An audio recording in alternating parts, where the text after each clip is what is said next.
बाबा की मेहरबानी नहीं है, ये बाबा साहब आम्बेडकर की मेहरबानी है। जिस मुसलमानों को गालियां देकर के भारत हिंदू राष्ट्र नहीं बनेगा, हिंदुओं को अपनी कुरीतियां सुधारनी पड़ेगी, तभी भारत हिंदू राष्ट्र बनेगा।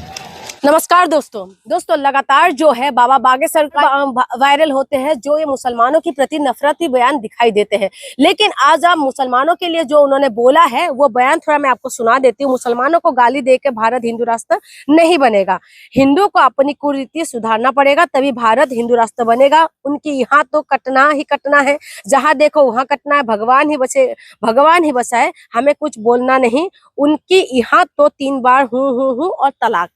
ये है बाबा बागेश्वर का बयान है। लेकिन आज जो उन्होंने जो बोला है कि भारत हिंदू राष्ट्र ऐसे नहीं बनेगा, और दूसरा ये है क्योंकि मुसलमानों के लिए जो बोला है, मुसलमानों का 3 तलाक के ऊपर जो मोदी जी है उन्होंने तो कानून लेके आ गए हैं। देश जो है संविधान से चलते हैं। और दूसरी बात ये मैं बता दूं कि भारत सरकार ने उनके लिए कानून लेके आए 3 तलाक के लिए। लेकिन इसमें जो बाबा बागेश्वर ये कह रहे हैं मुसलमानों को गाली देकर भारत हिंदू राष्ट्र नहीं बनेगा, बिल्कुल नहीं बनेगा। हिंदुओं को अपनी कूटनीति सुधारना पड़ेगा, तभी भारत हिंदू राष्ट्र बनेगा। पहली बात तो मैं आपको बता दूं कि भारत हिंदू राष्ट्र क्यों बनेगा।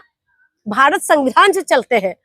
1950 से भारत के अंदर संविधान लागू है, और संविधान की वजह से भारत जो है ये सेकुलर राष्ट्र है। पहली बात मैं आपको ये बता दूं। हिंदू राष्ट्र क्यों बनना चाहिए?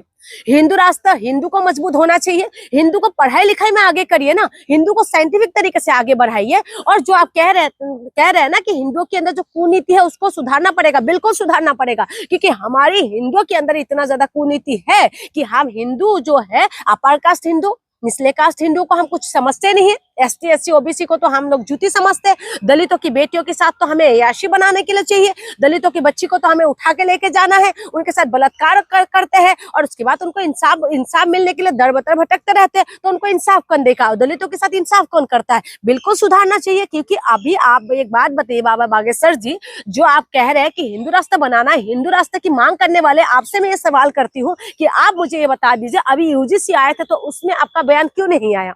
UGC में जो कहते हैं OBC को शामिल कर दिया था, और उसमें शिकायत करने का जो इनको बराबरी का अधिकार दे रहे थे, तो आपका आवाज क्यों नहीं निकले? तब जब तमाम सवर्ण जो लोग हैं वो रोड पे आ गए थे, उसमें ये भी इस तरीके की बोला गया था कि जो है गधे को क्या घोड़ा बनाना है, इस तरीके से बयान दे रहे थे। उनके विरोध में आप क्यों खड़े नहीं हुए? आपका ही तो ये स्लोगन था ना कि जात पात को करो विदाई, हिंदू हिंदू भाई भाई। बिल्कुल आपने सही बोला, जात पात को विदाई करना चाहिए। लेकिन जब जात पात की बात आती है तो आप कहाँ रहते हैं? तब आप कुछ बयान क्यों नहीं देते? मुसलमानों को तो हमें साइड कर देना चाहिए, क्योंकि मुसलमानों से हमें कोई लेना देना नहीं है। क्योंकि मुसलमान जो है वो अपने रीति रिवाज उनका अलग है। लेकिन आप बताइए, हम तो हिंदू है ना, हिंदुओं में हमारी बीच में इतना ज्यादा जातियां क्यों है? हम ऊंच नीच क्यों है? हमारे बीच में ऐसा भेदभाव क्यों है कि दलितों को इंसाफ नहीं मिलेगा, दलित घोड़ी पे नहीं चल सकते, दलित जो है सवर्ण समाज के अगर किसी के घर के सामने से जाएंगे आज भी जूते जो है सैंडल सर पे लेके उठा के लेके जाएंगे। ऐसा तमाम एग्जाम्पल है, आप देख लीजिए नेट पे। ऐसा क्यों है? जो है सदियों से दलितों के ऊपर अत्याचार होते जा रहे, सदियों से महिलाओं के साथ अत्याचार होते जा रहे। उसके लिए वो सारी भेदभाव कौन खत्म करेगा? महिलाओं को बराबरी का अधिकार तो संविधान ने दिया है। महिला को बोलने का अधिकार, महिला को शादी करने का अधिकार, तलाक देने का अधिकार, महिला को पढ़ने का अधिकार, तमाम जो अधिकार आज महिलाओं को दिया है ना, इस संविधान ने दिया। आपके हिंदू राष्ट्र जो आप बोल रहे हैं उसमें तो महिलाओं को जो है, जब संविधान लागू होने से पहले इस देश के अंदर जो महिलाओं को जिंदा जी तो भून दिया जाता था, महिलाओं को दासी प्रथा के द्वारा वेश्या बना लिया जाते थे। आप बताइए उस वक्त जो है 1950 से पहले महिलाओं के साथ क्या कुछ होते थे? तब महिला विधवा हो जाते थे, उनका पूरा सर मुंडवा दिया जाता था, और पूरा जिंदगी उसको ऐसे रहने में मजबूर कर दिया जाता था। अब बताए दासी प्रथा कौन लेके आए थे? सती प्रथा कौन लेके आए थे? देवदासी प्रथा कौन लेके आए थे? और तमाम जो है जो शुद्धिकरण प्रथा, जो महिला की जो दलित महिला की पहले शादी होते थे, पहले जो शुद्धिकरण हो जाते थे, पहले ब्राह्मणों के पास जाना पड़ता था, ये प्रथा कौन लेके आए थे? ये तमाम जो कुनीति थे ये कौन लेके आए थे?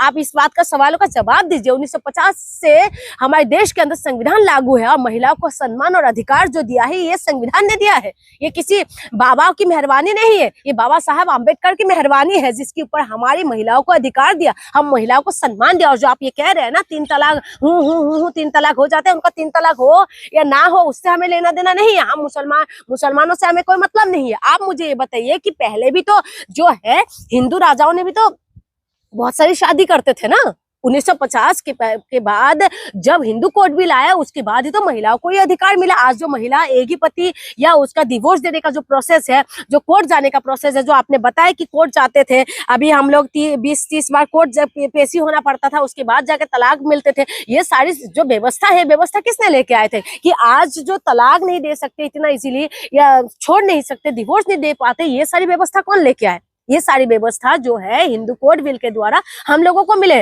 और महिलाओं को मजबूत किसने किया? महिला को मजबूत जो है, ये तो हम लोगों को संविधान ने तो मजबूत किया है ना। ये आप जो आज बोल रहे हैं, तो ये सारी बातें हमें उनसे कोई लेना देना नहीं है। हमें लेना देना इस बात के लिए है जो आप हिंदू राष्ट्र की मांग करते हैं, लेकिन हिंदू राष्ट्र के अंदर आप भी तो भेदभाव कर रहे हैं। आप उस वक्त कहाँ छुप जाते हैं जब दलित महिलाओं के साथ अत्याचार होते, दलितों के साथ अत्याचार होते, तब आप कहाँ चले जाते हैं? तमाम तरीके के एग्जाम्पल है।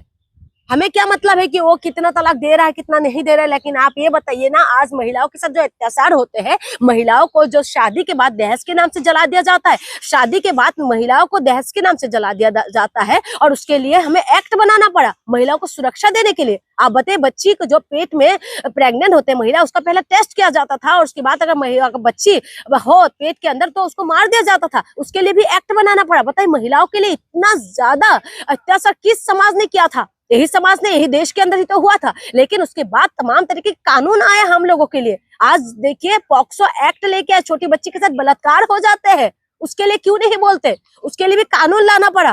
तो तमाम जो चीजें हैं, हिंदू महिलाओं के साथ जितना अत्याचार हो सके इतना तो करा था।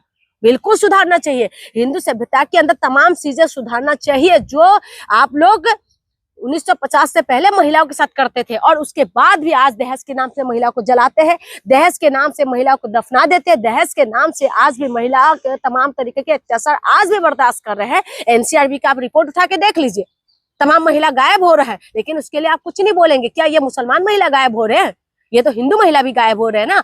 गुजरात के अंदर से 40,000 से ज्यादा महिला गायब है, आपके मध्य प्रदेश के अंदर से डेली महिला गायब हो रहा है, उसके लिए आप आवाज नहीं निकालते। लेकिन हमेशा हिंदू मुसलमानों को बोलते रहते हैं, लेकिन मुसलमानों को छोड़ दीजिए। हमें मुसलमानों से कोई लेना देना नहीं है, लेकिन हमें मतलब है हिंदू को अगर मजबूत करना है तो देश के अंदर संविधान को मजबूत करिए, संवैधानिक बात करिए, तब हमारे हिंदू मजबूत होंगे। संवैधानिक तरीके से हम लोगों को आगे बढ़ने दीजिए। महिलाओं को, पुरुषों को जो है खेलने कूदने में हमें जो है खिलाड़ी बनाइए देश के अंदर, साइंटिफिक तरीके से साइंटिस्ट बनाइए देश के अंदर, और तभी हमारे देश आगे बढ़ेंगे। आप कहते हैं ना गौमूत्र की बात करते हैं, लेकिन आप जब बीमार हो गया था ना, तो यही जो टेक्निकली जो साइंटिफिक तरीके से जो अभी सिस्टम है, उसी से आपने ट्रीटमेंट करा है। आपको सबसे अच्छा बढ़िया ट्रीटमेंट आप लेते हैं, बढ़िया जो है जहाजों में आप घूमते हैं, बढ़िया कपड़े आप पहनते हैं, फिर उसके बाद आप हमें वहां लेके सदियों पुरानी रास्ते में लेके जाना चाहते हैं। इसीलिए मैं कहती हूँ, हिंदू रास्ता बोलना बंद करिए। ये देश संविधान से ही चलेगा। हम आपके साथ तब खड़े होंगे जब आप संवैधानिक बात करेंगे। हम महिला है, देश की आधा आबादी महिला है, और महिलाओं को संविधान ने अधिकार दिया है। आप लोगों ने नहीं दिया, किसी बाबाओं ने नहीं दिया, बाबा साहब अम्बेडकर ने दिया है। इसीलिए कहती हूँ, हिंदू के अंदर जो कुनीति है उसको खत्म होना चाहिए। हम आपके साथ में हैं।